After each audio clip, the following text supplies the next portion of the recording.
दूर किसी जंगल में एक मीनू चिड़िया रहती थी। मीनू चिड़िया जंगल में अपना सब्जियों का ठेला लगाती थी। मीनू चिड़िया का अपना सब्जियों का खेत था। मीनू चिड़िया सब्जियां तोड़कर पक्षियों को बेचा करती थी। मीनू चिड़िया, जल्दी से मुझे 1 किलो बैंगन दे दो। जरूर तोते, मैं 1 किलो बैंगन अभी देती हूँ तुम्हें। मीनू चिड़िया, कल मैं तुमसे गोभी की सब्जी लेके गई थी। तुम्हारी सब्जियों का जायका इतना ज्यादा स्वादिष्ट होता है कि एक ही दिन में सारी सब्जी खत्म हो जाती है। आज मुझे 2 किलो गोभी दे दो। बस इसी तरह हर पक्षी को मीनू चिड़िया की सब्जियां बहुत पसंद थी, क्योंकि वे बहुत ज्यादा ताजा और सेहत के लिए अच्छी होती थीं। कालू जी, आपने देखा है ना कि मीनू चिड़िया की सब्जी के ठेले के पास कितनी ज्यादा भीड़ होती है और मीनू चिड़िया अपनी सब्जी बेचकर काफी ज्यादा मुनाफा कमाती है। हाँ रानी, मुझे ये डर है कि मीनू चिड़िया हमसे और भी ज्यादा अमीर ना हो जाए। मुझे कुछ ना कुछ तो करना ही पड़ेगा। कालू कौवा कुछ देर सोचता है तो कालू कौवे के दिमाग में एक उपाय आता है। रानी, अगर मैं भी मीनू चिड़िया की तरह सब्जियां बेचने लग जाऊं तो हम भी बहुत ज्यादा अमीर हो जाएंगे। परंतु हमसे सब्जियां कोई नहीं लेगा। सब पक्षी मीनू चिड़िया से ही सब्जियां लेंगे, क्योंकि वे काफी ज्यादा सालों से सब्जियां बेच रही है पक्षियों को। नहीं रानी, मेरे पास ऐसा शातिर उपाय है जिससे सब पक्षी मीनू चिड़िया को छोड़कर मुझसे ही सब्जियां खरीदेंगे और फिर मीनू चिड़िया गरीब हो जाएगी। परंतु हमें सबसे पहले उल्लू सेठ का सब्जियों का खेत खरीदना होगा। कालू जी, वे खेत तो बहुत ज्यादा महंगा है। हम उस खेत को कैसे खरीदेंगे? ज्यादा महंगा नहीं है रानी। वो जो पैसे हमने अपना नया घर खरीदने के लिए जमा किए थे, उन पैसों से हम उल्लू सेठ का सब्जियों का खेत खरीद लेंगे। फिर कालू कौवा फौरन एक पोटली में पैसे रखकर उल्लू सेठ के पास चला जाता है। उल्लू सेठ, इस पोटली के अंदर पूरे 100 सोने के सिक्के हैं। अब ये ले लो तुम और मुझे सब्जियों का खेत दे दो अपना। चलो ठीक है कालू कौवे, आज से वे सब्जियों का खेत तुम्हारा हुआ और ये सारे सोने के सिक्के मेरे हुए। फिर कालू कौवा वे पोटली देकर वहाँ से चला जाता है। कालू जी, इस खेत में तो सब्जियाँ अभी बहुत ज्यादा छोटी हैं। इन्हें बड़ा होने में अभी काफी समय लगेगा। नहीं रानी, ये देखो, मैं दूसरे जंगल से सब्जियों को बड़ा करने वाला स्प्रे लाया हूँ। तुम देखना, सिर्फ 2 दिन में हमारी ये सब्जियाँ काफी ज्यादा बड़ी हो जाएंगी। फिर कालू कौवा अपनी छोटी छोटी सब्जियों में वे केमिकल वाला स्प्रे छिड़कने लगता है। आज तो मेरी कमाई दुगनी हुई है। कोमल मेरी बहन, अब हम दोनों अपना एक मजबूत सा घर खरीद सकते हैं। मीनू चिड़िया, ये सब तुम्हारी मेहनत का नतीजा है और तुम तो बिल्कुल ईमानदारी से अपनी सब्जियों की देखभाल करती हो और इन्हें सेहतमंद बनाती हो, जबकि दूसरे पक्षी तो अपनी सब्जियों में न जाने कैसे कैसे केमिकल डाल के उन्हें जल्दी से बड़ा कर लेते हैं और फिर वे सब्जियां जब हम खाते हैं तो बीमार हो जाते हैं। बाप रे बाप, ऐसी भी क्या लालच है पैसों की जिससे दूसरे पक्षियों की सेहत को नुकसान पहुँचे। अगले दिन भी मीनू चिड़िया का सब्जियों का धंधा काफी ज्यादा अच्छा चल रहा होता है और दूसरी तरफ कालू कौवे के सब्जी के खेत में सब्जियां काफी ज्यादा बड़ी हो गई थी और कालू कौवे ने मीनू चिड़िया के सब्जी के ठेले के बराबर में अपना ठेला लगा लिया था। सब्जी ले लो, सब्जी ताजी ताजी बड़ी बड़ी सब्जी ले लो। अरे, ये कालू कौवे ने कब से सब्जियां बेचनी शुरू कर दी। चलो पक्षियों, जरा देखें तो कि कालू कौवे की सब्जियां कैसी होती हैं। फिर तोता, कबूतर और बुलबुल कालू कौवे के ठेले के पास आते हैं। कालू कौवे, जरा हमें भी तो दिखाओ कि आखिर तुम्हारी सब्जियां कितनी ज्यादा स्वादिष्ट होती हैं। तोते, एक बार मेरी सब्जियां खाओगे तो तुम मीनू चिड़िया की सब्जियों को हमेशा के लिए भूल जाओगे। फिर कालू कौवा सब पक्षियों को अपनी बड़ी बड़ी गाजर खाने के लिए देता है। अरे पक्षियों, ये कालू कौवे की सब्जियां कितनी बड़ी बड़ी हैं और कितनी ज्यादा स्वादिष्ट भी लग रही हैं। चलो मैं अभी गाजर खाकर देखती हूँ। फिर सब पक्षी वे बड़ी बड़ी गाजर खाने लगते हैं तो उन पक्षियों को वे गाजर बहुत ज्यादा स्वादिष्ट लगती है। हाँ कालू कौवे, मजा ही आ गया। तुम्हारी ये गाजर खाकर तो मैं मीनू चिड़िया की सब्जियों को भूल गया हूँ। आज से मैं तुमसे ही सब्जियाँ खरीदूंगा। फिर आहिस्ता आहिस्ता सभी पक्षी कालू कौवे की बड़ी बड़ी सब्जियों को देखकर कालू कौवे से ही सब्जियां खरीदते थे। कोमल चिड़िया, जब से इस कालू कौवे ने अपना सब्जियों का ठेला लगाया है, कोई भी पक्षी मुझसे सब्जियां नहीं खरीद रहा है। ना जाने कालू कौवे की सब्जियां इतनी ज्यादा बड़ी और स्वादिष्ट कैसे होती हैं। मीनू चिड़िया, तुम चिंता मत करो, मेहनत का फल जरूर मिलता है। अब तो रोजाना ही मीनू चिड़िया की सब्जियां ऐसे ही पड़ी रहती और कालू कौवे की सब्जियों का ठेला पूरा खाली हो जाता था।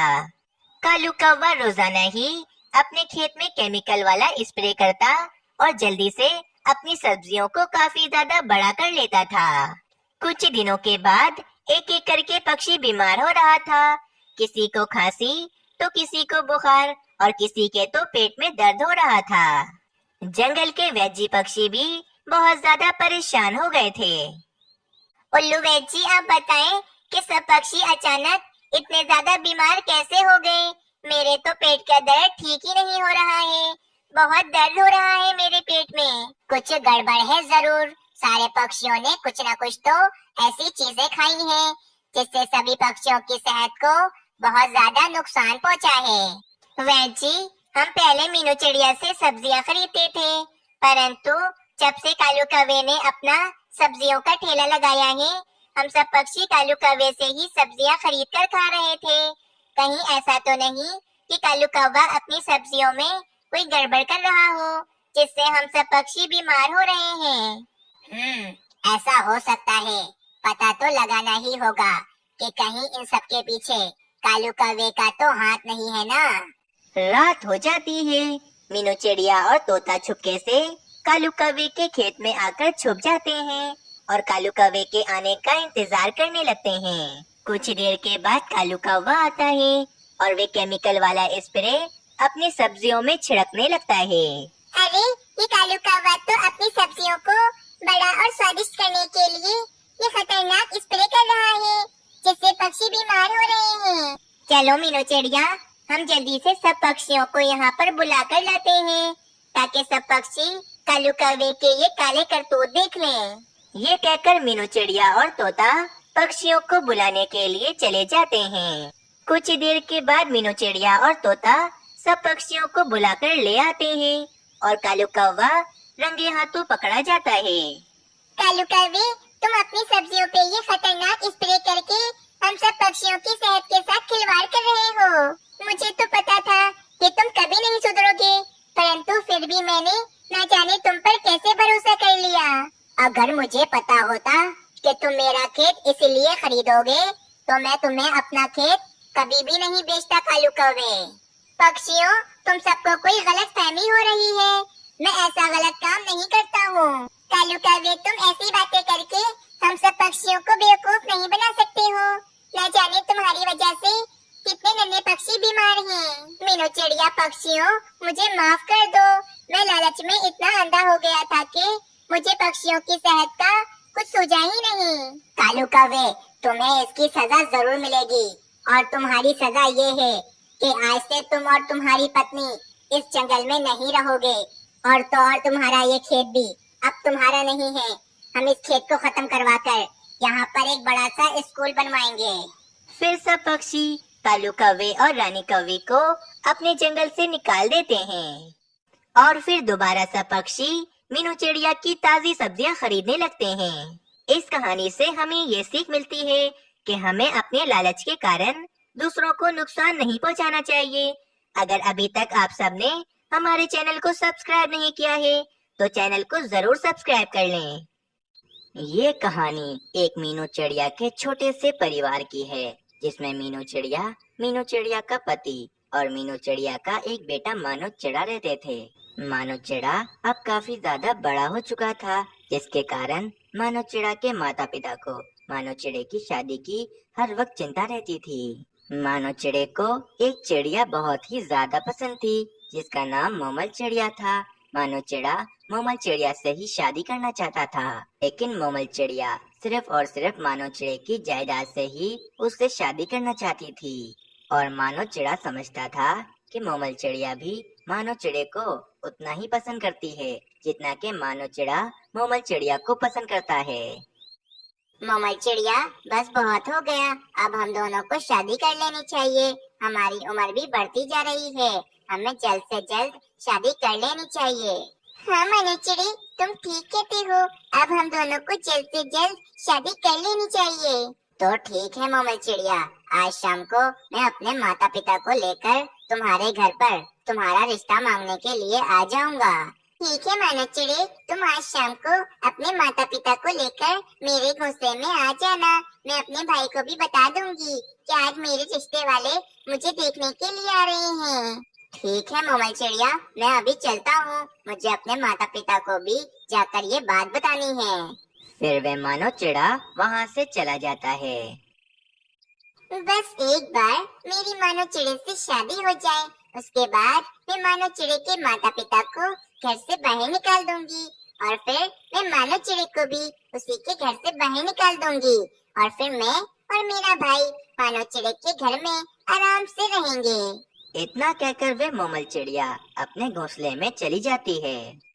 माँ बाबा, आप दोनों को मेरी शादी की बहुत ज्यादा चिंता रहती है ना? आज के बाद आप दोनों मेरी शादी की बिल्कुल भी चिंता नहीं करेंगे। माँ, मुझे एक चिड़िया बहुत ही पसंद है। मैं चाहता हूँ कि मैं उस चिड़िया से शादी कर लूँ। आज शाम को हमें उस चिड़िया के घर पर रिश्ता लेकर जाना है। बेटा, ये तो तुमने बहुत अच्छा फैसला किया है। हम दोनों भी यही चाहते हैं कि तुम्हारा जल्दी से घर बस जाए। फिर शाम हो जाती है। मीनू चिड़िया का परिवार मोमल चिड़िया के घोंसले में उसका रिश्ता मांगने के लिए चले जाते हैं। आइए आइए, आप सबको आने में कोई तकलीफ तो नहीं हुई है ना? नहीं नहीं बेटा, हमें आने में कोई तकलीफ नहीं हुई है। हम तो अपने बेटे का रिश्ता लेकर आए हैं।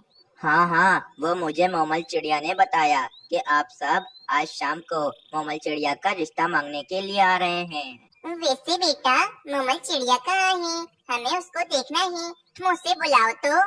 मोमल चिड़िया, आ जाओ भाई, तुम्हारे रिश्ते वाले तुम्हें देखने के लिए आए हैं। फिर मोमल चिड़िया भी वहाँ पर आ जाती है। मीनू चिड़िया को मोमल चिड़िया बहुत ही ज्यादा पसंद आती है। बेटा, हमें तो मोमल चिड़िया बहुत ही ज्यादा पसंद है। हमारी तरफ से तो ये रिश्ता एकदम पक्का है। आंटी जी, हमें भी आपका बेटा मानो चिड़ा बहुत ही ज्यादा पसंद है, इसीलिए हमारी तरफ से भी ये रिश्ता पक्का है। तो फिर बेटा, हम कल ही इन दोनों की शादी कर देते हैं। ठीक है, तो फिर तय रहा कि कल हम इन दोनों की शादी कर देंगे। अगली सुबह हो जाती है। मोमल चिड़िया और मानो चिड़े की बहुत ही ज्यादा धूमधाम से शादी हो जाती है। मानो चिड़ा मोमल चिड़िया को अपने घर में ले आता है और मोमल चिड़िया से कहता है, मोमल चिड़िया, आज से यही तुम्हारा घर है और आज से तुम्हें ही इसी घर को संभालना है। हाँ हाँ ठीक है जी, आज से मैं ही इसी घर को संभालूंगी क्योंकि ये घर आज से मेरा है। अगले दिन मानो चिड़ा भोजन ढूंढने के लिए चला जाता है।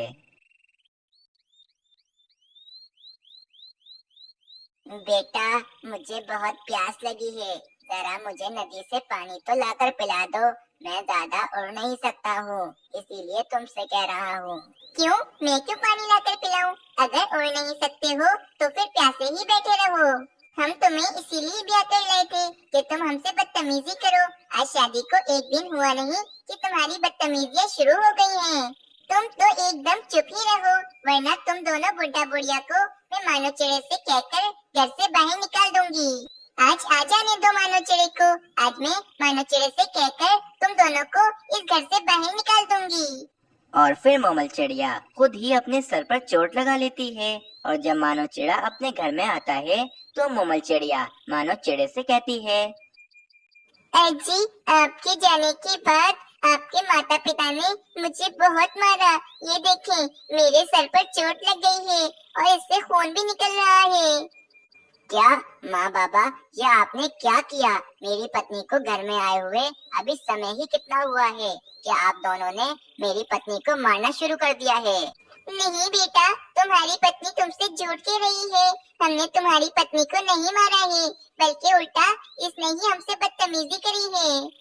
देखा मानो चिड़ी, एक तो इन दोनों ने मुझे इतनी बुरी तरह से मारा और उल्टा ये मुझ पर इल्जाम लगा रहे हैं कि मैंने इनसे बदतमीजी करी है। बस मानो चिड़ी, मैं ये तुम्हारा घर छोड़कर अपने घोंसले में वापस जा रही हूँ। अब या तो ये दोनों इस घर में रहेंगे या मैं इस घर में रहूंगी। फैसला तुम्हारे हाथ में है मानो चिड़ी। मैंने फैसला कर लिया है। गलती माँ बाबा की है तो ये घर छोड़कर माँ बाबा जाएंगे, तुम नहीं जाओगी। माँ बाबा मेरे घर से बाहर निकल जाओ। बेटा, ये तुम क्या कह रहे हो? हम ये घर छोड़कर कहाँ जाएंगे? तुम हमें घर से बाहर मत निकालो। मानो चिड़ा अपने माता पिता की एक बात नहीं सुनता और वे अपने माता पिता को अपने घर से बाहर निकाल देता है। चलो भाई, मानो चिड़ी के माता पिता को घर से बाहर निकालने की योजना में मैं सफल हो गई। अब बस मुझे इस मानो चिड़ी को घर से बाहर निकालना है। मीनू चिड़िया और मीनू चिड़िया का पति उदास एक पेड़ पर आकर बैठ जाते हैं। अजी, मैं अभी इतनी भी बूढ़ी नहीं हुई हूँ कि मैं अपने लिए एक नया घर न बना सकूं। मेरे में अभी इतनी जान है कि मैं एक नया घर बना सकती हूँ। फिर मीनू चिड़िया अपना एक नया घर बनाने के लिए लकड़ियाँ ढूंढने के लिए चली जाती है। कुछ ही दिनों में मीनू चिड़िया अपना एक मजबूत घर बना लेती है। दूसरी तरफ मोमल चिड़िया का भाई मानो चिड़े के घर में आता है और मानो चिड़े से कहता है, चल भाई मानो चिड़े, निकल जाए इस घर से बाहर, वरना मैं तुझे इतना मारूंगा कि तू याद रखेगा। मोमल चिड़िया, ये तुम्हारा भाई मुझसे क्या कह रहा है? ये मुझे मेरे ही घर से बाहर निकालेगा। मानो चिड़े, ये क्या तुम्हें घर से बाहर निकालेगा? उल्टा मैं ही तुम्हें घर से बाहर निकालूंगी। चलो निकल जाओ इस घर से बाहर। फिर मोमल चिड़िया और मोमल चिड़िया का भाई मानो चिड़े को उसके घर से बाहर निकाल देते हैं। मेरी पत्नी ने मुझे धोखा दिया है। इसने मेरे माता पिता को भी झूठ मूठ कहकर घर से बाहर निकाल दिया था। वे मानो चिड़ा उदास होकर वहाँ से चला जाता है। मानो चिड़ा अपने माँ बाबा के घर पर उनसे माफी मांगने के लिए आता है। माँ बाबा, मुझे माफ कर दो। मेरी पत्नी ने मुझे धोखा दिया है और मुझे भी मेरे घर से बाहर निकाल दिया है। मेरे पास अब रहने के लिए भी कोई घर नहीं है, इसीलिए मैंने सोच लिया है कि मैं ये जंगल छोड़कर हमेशा हमेशा के लिए जा रहा हूँ। नहीं बेटा, तुम ऐसा क्यों कह रही हो कि तुम्हारे पास रहने के लिए कोई घर नहीं है? ये घर भी तो तुम्हारा ही है। आज से तुम इसी घर में रहोगे। माँ बाबा, आप दोनों कितने अच्छे हो। मैंने आप दोनों को अपने घर से बाहर निकाल दिया था, उसके बाद भी आप दोनों मुझे अपने घर में रहने दे रहे हो। बेटा, हम तुमसे बहुत प्यार करते हैं। हम तुम्हें ऐसे इधर उधर भटकते हुए नहीं देख सकते हैं। मानो चिड़े को अपनी गलती का एहसास हो जाता है और वे अपने माता पिता के साथ ही रहने लगता है। दूसरी तरफ जिस पेड़ पर मानो चिड़े का घर बना हुआ था, वे पेड़ एक शिकारी ने आकर काट दिया था और मानो चिड़े का घर भी टूट फूट गया था। और अब मोमल चिड़िया और उसका भाई बेघर हो जाते हैं और जो मोमल चिड़िया का घोंसला था, उस घोंसले पर एक उल्लू ने कब्जा कर लिया था। इस तरह उन दोनों बहन भाइयों के पास अब रहने की कोई भी जगह नहीं थी। अब उन दोनों को अपने किए की सजा मिल जाती है। प्यारे दोस्तों, आप सबको ये कहानी कैसी लगी हमें कमेंट में जरूर बताएं।